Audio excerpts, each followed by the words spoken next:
Number 7 Syracuse men's lacrosse was coming off of a heartbreaking double overtime loss to upstate New York foe Cornell just 11 days ago. That was the Orange's third overtime loss this season, but with a bye week, the squad had some time to recover and fuel up for some more ACC play. Today, though, against North Carolina, there was a bit of deja vu towards the end. We'll break it all down for you right now on Orange Press Pass.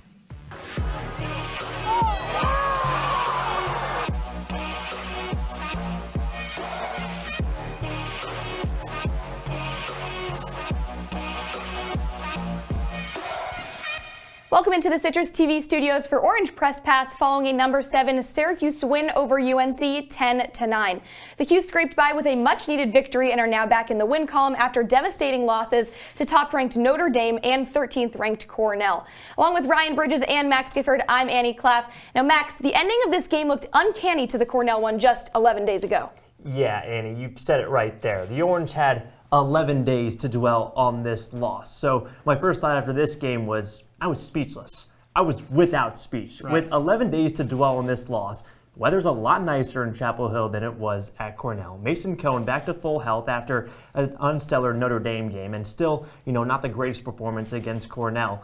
But against against UNC in this game, we saw this same thing happen. It was nearly the same result. Syracuse almost blew it down the stretch again, Ryan. So I just have no words for this team at this point. 16-10 against Cornell, and then 10-4 against UNC. I don't know what it is about these 6-goal leads. My thing is, you didn't win this game. The other team simply just ran out of time. You almost saw the Orange fumble the ball with 20 seconds left and give UNC a chance. If it wasn't for someone who came out of the substitution box to cause a turnover, we might be talking about another overtime loss for this Syracuse team. You can't let this happen when you go into the ACC tournament and NCAA tournament and even beyond. It was almost like Syracuse was trying to give away the win more than North Carolina was trying to win it at some point, It seemed like.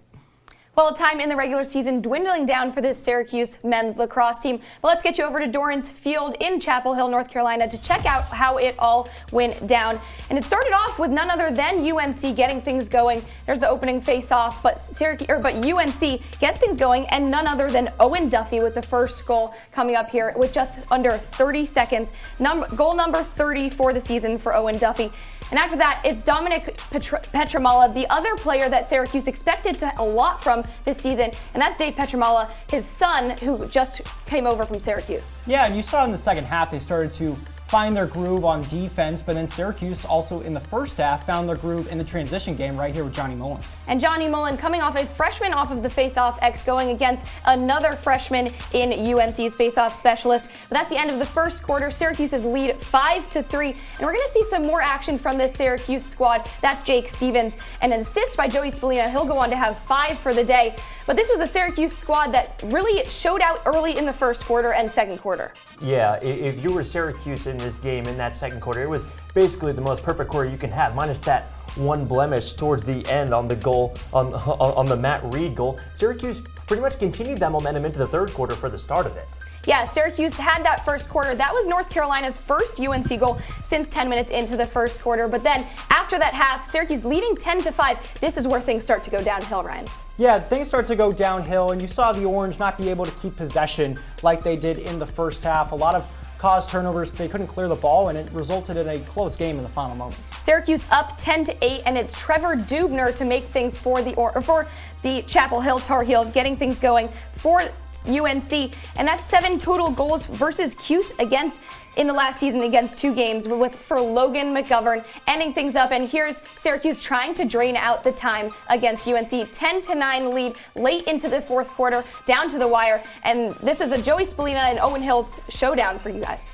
Yeah, and for Joey and Owen especially, this was a game that you didn't really see much of them down the stretch. You saw a lot of those highlights were North Carolina ones, but where were these two guys? Joey was in control in that second quarter, especially in the assist realm, really working as that facilitator at X, and that's where Syracuse has just been so lethal all season. And then if you're Owen Hiltz, you've been sort of that offense, you had so much offensive prowess throughout these last couple of games. Where was he in the fourth quarter too? Well, I think a lot of it has to do with not having Pat Marsh, your offensive coordinator, on the sidelines. He'll be back against Virginia next Saturday. I gotta say, I think Joey Spallina, he could flirt with some of the all-time assist numbers. He had 5 today. He came into this game top 5 in the nation in assists per game, and we get it, Syracuse has played more games than anyone else in the country, but on a per game basis, he could be number 1 after this game. Well, Joey Spallina, a huge contributor and playmaking for this Orange offense today, something that Syracuse needed. But now we're joined by Sam Corcoran, who's down at Dorrance Field right now. Now, Sam, despite a win, Syracuse killed a 10-4 lead in the second half. What change did you notice in demeanor and playing from the Orange from first half to second half, especially with feared deja vu from Cornell in mind? Hey, Annie. Well, one mindset was simple for Syracuse today and was held throughout the game. Calm is contagious. That's something that Gary Gait, Joey Spallina, and Will Mark all said after the game. And it's a mindset that they didn't have against Cornell. Against Cornell, they had a lead early, then blew it and lost the game. Similar today, UNC actually started up early. And Syracuse overall, they stayed calm. They came back into this game. Then when UNC took over, Syracuse stayed calm and won this game. So overall, Coach Gay at the end said it wasn't necessarily deja vu for Syracuse. It was just having that mindset. It's a mindset that they didn't have against Cornell. They had it today, and ultimately that's what helped them pull away with the victory. Well, Sam, Syracuse might have been calm, but they still had a drought of over 20 minutes without scoring. So my question, focusing on that second half, were there any individuals for the Orange that stood out down the stretch? Hey, Max. Yeah, Will Mark and Nick Kakemo really stood out on the defensive end. Will Mark had a few clutch saves towards the end, and then Nick Kakemo took a ground ball away from UNC in the last minute that really stole them the game. Those two really stood out on a defense that overall stayed calm throughout the game when the offense didn't. Overall, the offense seemed panicked. The calm is contagious mindset wasn't necessarily with them in the second half, and Syracuse's defense really pulled away. They were getting bombarded by UNC. They had that calm is contagious mindset. Kakemo and Mark stood out, but overall it was a clear defensive effort and a complete team effort that really helped Syracuse pull away and get the win in such a crucial time. Hey, Sam, we mentioned Pat Marsh, Syracuse's offensive coordinator, was suspended for this game. So it was Gary Gait who was in the huddle giving orders to his team. What did you see from Gary Gait today? Because normally he's not that involved during those timeouts. What was different about him today?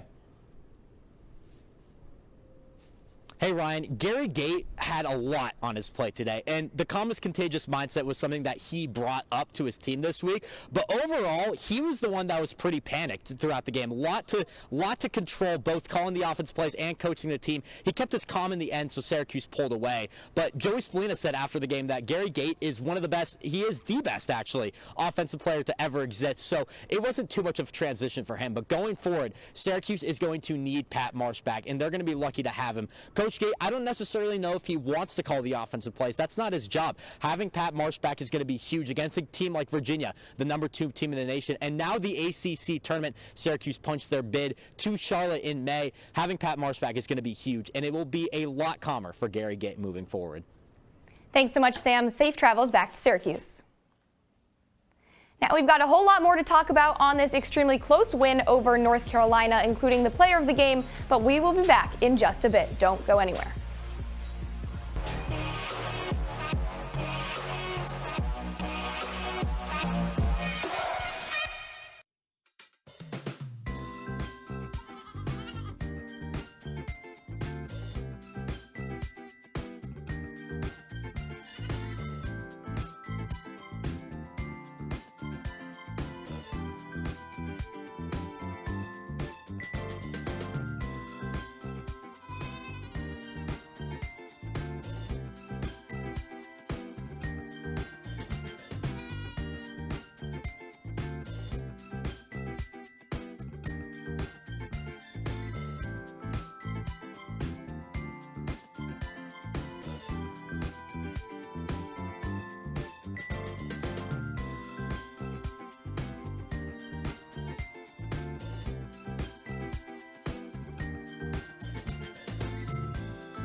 Welcome back into the CitrusTV studios. You're watching Orange Press Pass. Along with Ryan Bridges and Max Gifford, I'm Annie Klaff. Now, #7 Syracuse just defeated North Carolina 10-9 in Chapel Hill. And Syracuse had a 7-goal run in the first half. But that was kind of the priority of Syracuse offense in this entire game. And part of that was, you mentioned it at the top, with Dave Petramala coming from Syracuse. to North Carolina. That played a lot in that 7-goal run, I think, Ryan, because if anyone knows Dave Petramala's defense, it's Gary Gait, the guy who hired Dave Petramala to come over to Syracuse. And that was evident in that 7-goal run, mostly because Dave Petramala does a great job of really coaching those on-ball defenders, especially around behind the net. And if you're Syracuse, you have guys like Joey Spallina, who works so well at X. And during that 7-goal run, Joey Spallina's talent was on full display. He was dishing out assists left and right. It didn't matter. Even Jackson Burwhistle was dishing out assists during that sort of run. So really, adjusting to that Dave Petramala offense, or Dave Petramala defense, I should say, was something that really stood out in that 7-goal run, especially for Syracuse. Well, we saw it a little bit in the highlights, is that how Syracuse got on this offensive streak, how they got going was because Billy Dwan and Johnny Mullen were getting ahead in the transition game, and once those goals started to find the net and got past Colin Krieg, that's when everything started to open up for this Syracuse offense. You mentioned the through passes to the other side of the field, being able to work at X and then feed to the other side of the field where less UNC defenders are. That's what gave them a lot of success in the second quarter. Well, guys, the turning point for this Syracuse offense was after Finn Thompson had 2 goals in that third quarter, But then after that, the Chapel Hill Tar Heels really responded, and it was Owen Duffy, who is a huge player on this team, freshman, and a huge leading component for this Chapel Hill offense. But after that, it was no go for Syracuse offense. Yeah, they really struggled on the clear in those last moments. Trying to throw the ball too far ahead, and then it would end up in a UNC defender's stick because it would roll a little bit too far. So they really struggled getting the ball out of their own half. And we mentioned that the possession game was the big difference for Syracuse. You really started to see it in that second half, and it led to more shots from the Tar Heels and things like that. And that's why I said originally that they just simply ran out of time in this game. They had all the momentum going for them, and Syracuse couldn't do anything on the offensive end. Granted, they were trying to hold the ball at the end of the game, but still, they were playing not to lose rather than trying to win if you're Syracuse. 2 clears especially stood out when you mentioned those failed clears. A deflected pass by Christian Muley and Sam English, a late clear. Joey Spallina even ended up throwing it towards the UNC goalie at the end. A great trail check from Sam Alexa. You have to give credit to some of these long pulls, especially when it came to really locking down UNC towards the end of that game. Billy Dwan and Sam Alexa especially, but lacrosse is a game of runs. I think that's what it comes down to.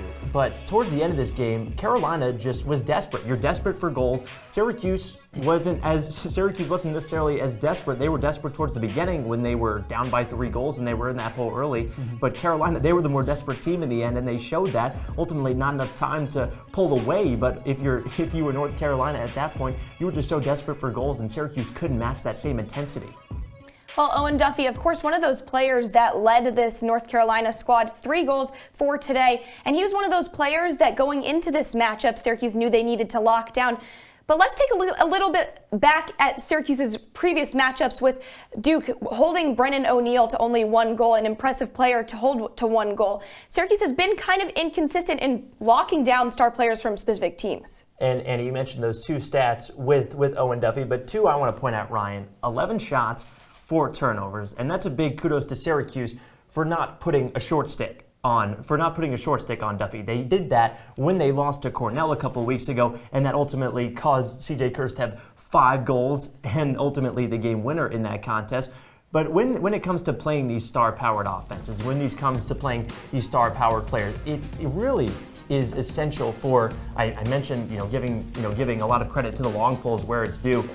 But if you're Syracuse going against some of those high caliber individuals, those high caliber opponents, it's really important to just try to make sure everyone's head is on a swivel, and you're not trying to necessarily double team them, but you're making sure that you're clamping on them at important times and not giving them the free shots that they would get normally. Right. Well, I mean, if you're Syracuse, the number 1 player that you always put on the top attacker from another team is Billy Dwan, and he was on Logan McGovern for much of this game, and you see McGovern only 2 shots compared to 6 for Petramala and 11 for Duffy. So you clearly said that the game plan was to shut down Logan McGovern. He was the top guy. But also Will Mark played phenomenal today. Above 50% if you're looking at the goals to shots or to goals to saves ratio, and you give him those tight angles, he's going to show out. And ultimately, if you look at the entire game, Syracuse's defense did a pretty good job with these 3 today. And a guy like McGovern, who is just so athletic, and even Duffy, the number 1 recruit coming out of high school, 2 such athletic guys, such good jab steps,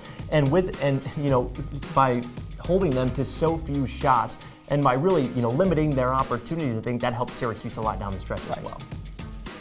Well, by now you've heard a lot about some SU goal scorers and some Chapel Hill goal scorers when they were being productive early in the game, and the decline in the second half for that Syracuse offense. But someone we haven't talked a lot about yet is Mason Cone, the graduate student transfer from Tufts, and he was coming off of a strong game against Cornell despite the overtime loss. Against the Big Red, he secured 20 of 26 faceoffs, but today he had an even bigger task coming up, going up against Brady Wambach. Now, he might be a true freshman, but he was the top faceoff recruit in the class of 2023 and ranked 4th in the nation with a faceoff percentage of just under 63% before today. Now, Cone snagged 7 of 13 faceoffs today against the Tar Heels, and the Orange certainly needed some consistency at the X today. Now you've gotten to know the player of the game, but the highlights and before that. But on the other side of this, we're going to break and we're going to have a lot of fun, and it's all revolved around something very important happening down in Augusta. Don't go anywhere.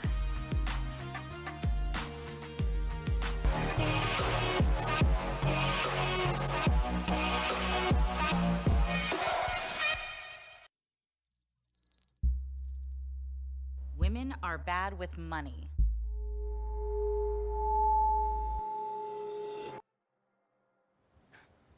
That's what the world's been saying for centuries.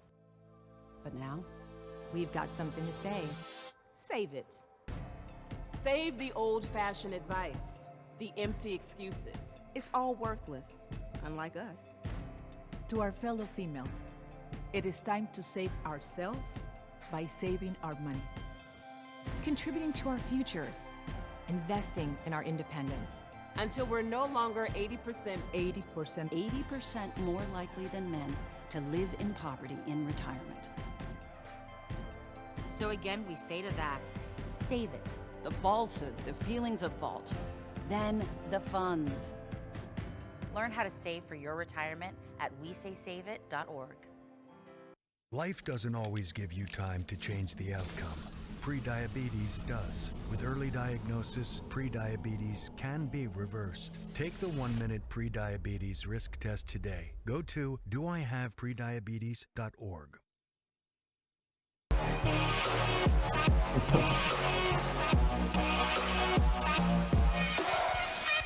Welcome back into the CitrusTV studios alongside Ryan Bridges and Max Gifford, who are working on their iron game, it appears. What are you guys doing right now? Oh, sorry. Well, Max is a lefty and he has a righty club, so we'll fix that part of it before we do anything else. Well, we'll give you a little bit of explanation here in honors of the Masters going on this weekend in Augusta. We're turning the CitrusTV studios into a country club. Now I'm going to ask Max and Ryan several golf-related questions about the Syracuse lacrosse squad. The first one is a simple one. Who is not making the cut after today's game against North Carolina? Max, let's start with you. Who's not making the cut for me? It's got to be Sam English, because putting it in golf terms, he's sort of like the caddy for this team. You really are the guy who's supposed to direction this team. He's that main dodger for midfielders for this squad. And today he was taking a lot of point blank range shots, a lot of unfortunate turnovers if you're Sam English as well. Your job is to sort of, facilitate the offense, not necessarily try to take control of it all yourself. So when he's trying to, get out of his normal role that he's been in these last couple of games, that's why, for me, Sam English is not making the cut. With my pick, I want to reiterate, this is just for today. This guy has had an awesome season, but I'm going with Christian Muley. 1 goal on just 9 shots, so he had a lot of opportunities to finish in this game, and he didn't. And then when he wasn't finishing, sometimes he was also turning the ball over as well. He had a really tough time today, and Christian Muley has been awesome all season, but he wasn't working behind cage as much. He was trying to be a guy that took more step-down shots, and I like to see that in his game, but it just didn't pan out for him today, Annie. Well, someone that I would say is Michael Leo, because he scored in every single game this year except for today. But on the other side of things, who does make the cut for you specifically, Ryan? Well, I think this guy has been excellent all season, and maybe he's taken a lot of heat because he hasn't performed in the biggest games, but I'm going with Mason Cone. He was our player of the game for a reason because of the way he was able to deal with Brady Wambach today. If you just play a guy like Brady Wambach to about even strength, then when you have extra possessions on the offensive end, you're going to be way better off than a Tar Heels team that doesn't score as many goals as a higher-powered offense than Syracuse. So he did his job today. They're not going to be the flashiest numbers, but when you consider the context, Mason Cone, I thought he was excellent today. Annie, you're holding the driver right now. I'm holding the 7-iron, and that's why my pick is Finn Thompson, because he really changed his game today. Normally, he has one of the worst shot percentages on the squad, and overall in the season, he has a 200 points worse shot percentage than almost anyone on the attack unit. But for Finn Thompson, it wasn't about those point-blank range shots that I talked about with Sam English today. It was about using your athletic figure, getting to the cage. He had those 2 goals early in the third quarter, which were really just a result of him using his body, really using that athletic figure that he has to dodge around the players, not necessarily try to stay on the outside, get down and dirty. It's not easy with the North Carolina defense. That is so gritty, but getting in between the players, not necessarily trying to worry about staying to the outside as much, is why Finn Thompson makes the cut for me. Now, finally, the biggest question of them all. When you look at the whole season, who gets the green jacket, Max? It's tough because there's lots of players that you can look to, but for me, it comes down to consistency, and that's what you'll talk about with the Masters. You can talk about it with anything, but for this lacrosse season especially, it's consistency that helps you down this stretch, so that's why I go with Will Mark to get the green jacket. 13 saves today against North Carolina. That's his 10th consecutive game with double-digit saves, and by the way, this is Syracuse's first 10-win season since all the way back in 2017. So those 10 efforts alone are just really speak volumes to how good Mark has been for this team down the stretch, and that consistency is what carries you throughout this whole season. He was the best goalie in the nation last year, has continued that this year, and a lot of that comes with experience. He's been in college for 5 years, but because he has that experience, he's just so well versed in how he goes about himself in the cage, and down the stretch, he looked like the only one who really had composure of himself. Well, you mentioned the experience that Will Mark has. The guy who doesn't have that experience, but is still one of the best players in the nation, is Joey Spallina. What he's doing as a sophomore is absolutely incredible, and I mentioned the great season that Christian Muley has had. We got on Sam English a little bit today, but he's also had a very good season. That's all because Joey Spallina is taking the toughest defensive assignment every single game, and he still puts up incredible numbers. You can criticize him for his lack of goal scoring, but 5 assists does not come often. Some of the top leaders in assists per game, they're barely at 4 assists per game, and he's putting up games with multiple 5 assists many times throughout this season. He's been absolutely excellent, and he's the guy that makes this whole Syracuse offense go. 5 assists for the day for Joey Spallina, but we'll ditch the golf clubs in just a bit, and we've got a lot more to talk about on this Syracuse men's lacrosse team, their positioning in the conference, one last regular season matchup, and more. Be back in just a minute.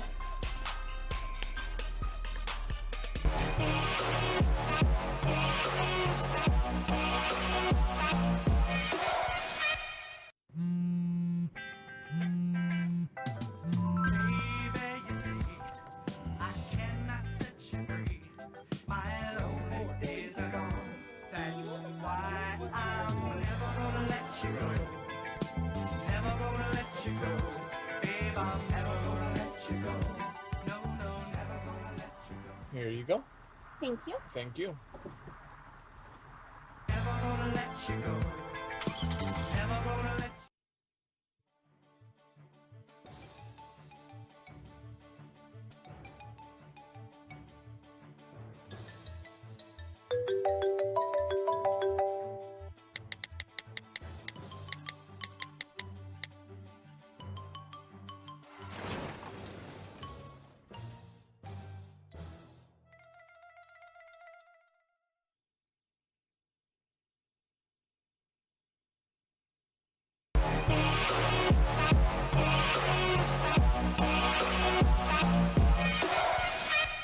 Welcome back into the CitrusTV studios for Orange Press Pass, along with Ryan Bridges and Max Gifford. I'm Annie Klaff. Now, number 7 Syracuse just took down UNC 10-9 in Chapel Hill.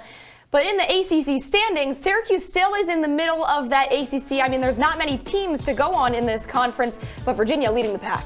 And if you're Syracuse, you needed this win today to lock up that spot in the ACC tournament. Only 4 of the 5 teams make it, and after you lost to Notre Dame just a couple weeks ago, this win was really important. I know Duke's 0-2 in the conference, but for North Carolina to be 0-2 at this point, and next week going against a Virginia team that is atop the ACC, this win was really important for those tournament standings, and then going forward, because if you get that win against Virginia, it's important for the NCAA tournament standings as well.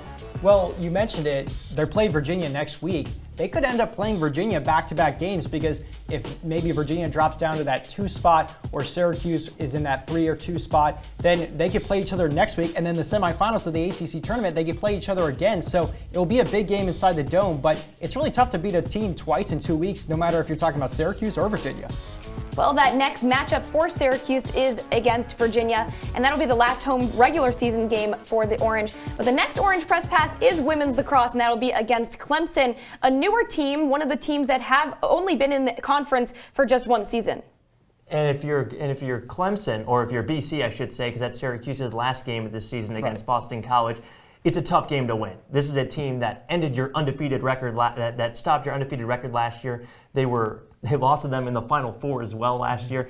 It's going to be a tough matchup playing at Alumni Stadium down in Chestnut Hill, but it gives you a chance to prove yourself, because right now you've taken down a lot of the good ACC teams. You've played essentially everybody, and you've made pretty easy work of most of them. This is Syracuse women's lacrosse's chance to really show out in their last game of the year. Well, they have a lot to prove, because a lot of what the Syracuse women's lacrosse conversation has been the whole season is you lose Megan Tyrell, you lose Megan Carney, what you've lost. Well, this is a big chance for them to prove what they've also gained during this season. I think with going through playing against Pitt, playing against Clemson, these lower level teams, you've seen them start to explore their depth more on the offensive end. And maybe that's something that they struggled with last year and that they could have used. So this is a big test for them to prove people wrong and also prove that they've got more depth than they did last season.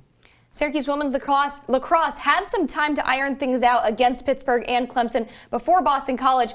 Syracuse men's lacrosse could have had that today against UNC. But what are your final thoughts for this matchup today? Well, Annie, I'd love to give my final thoughts, but the only thing that's on my mind right now is the fact that this is your last show here at Citrus. I think Ryan and I are both we're honored to be on this final show with you, but I think we're both kind of sad. So I think in honor of your last show, it's only important that we give you, a fair tribute. So our producers put something together in honor of of this special last show and your amazing career at Citrus. Take a look.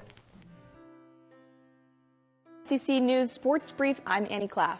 Hi Annie. Unfortunately, we only got to work together for a year and a half, but your time here has meant so much to me and other women in this department, and you're an inspiration for all of us. Even though I want to go into producing, you just bring so much kindness and joy and experience to the station that I think a lot of people look up to. So thank you so much. Annie's definitely someone that I personally have looked up to. I know first going to the studio shows, even though I hadn't met her right away, her name was the name that was constantly being said over, and it was oh my god, wait, but have you met Annie? Have you seen Annie? Do you know who Annie is? It's that's one person, it's wait, who is Annie? And then when I first saw you, absolutely killing it, doing your thing, at the ACC network, I was that's why everyone talks about her. This is really hard because you're watching your seniors kind of spread their wings and take flight, and you've only really gotten to know them for a couple of months. But I remember the first time I ever saw a woman on air at CitrusTV, it was your stand-up and your coverage from Virginia.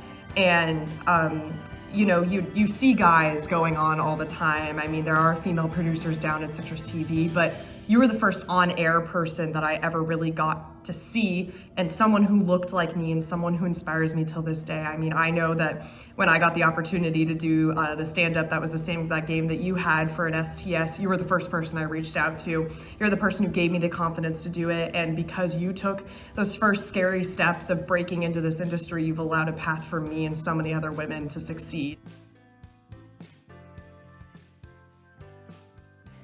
Well, you guys definitely got the waterworks flowing for me there. I really appreciate everything that everyone has said for me and all the chances I've received for this station and this university as a whole. So thank you guys to everyone who put that together, and to you guys as well for being on my last show with me. But with that, this will be my final goodbye from the CitrusTV studios. Number 7 Syracuse men's lacrosse defeated North Carolina today. But now that we've gotten that over with, what are your final thoughts from the Syracuse men's lacrosse team? Well, for my final thought, it's pretty simple. Simple congratulations for Syracuse. You beat North Carolina. You now are in the ACC tournament conversation. I think that was the big talk of this season. Can Syracuse finally get over the hump? Can they finally get into the NCAA tournament? It's been a long time. And this win was an important one to get. You beat Duke earlier in this season. Tough when you lose to Notre Dame, but now going into Virginia, you have a little bit of a cushion for the Orange. Yeah, and there's still a lot of work to do. I think that's my final thought is there's still a lot of work to do in this game. If you won going away, I would say you're back to that old Syracuse that beat Duke by 6 goals early on in the year. But this is the same Syracuse team that we saw against Cornell. It was just a bit of a better result. Well, that'll do it from us. For Ryan Bridges, Max Gifford, and myself, Annie Klaff, thank you so much and have a great night, Syracuse.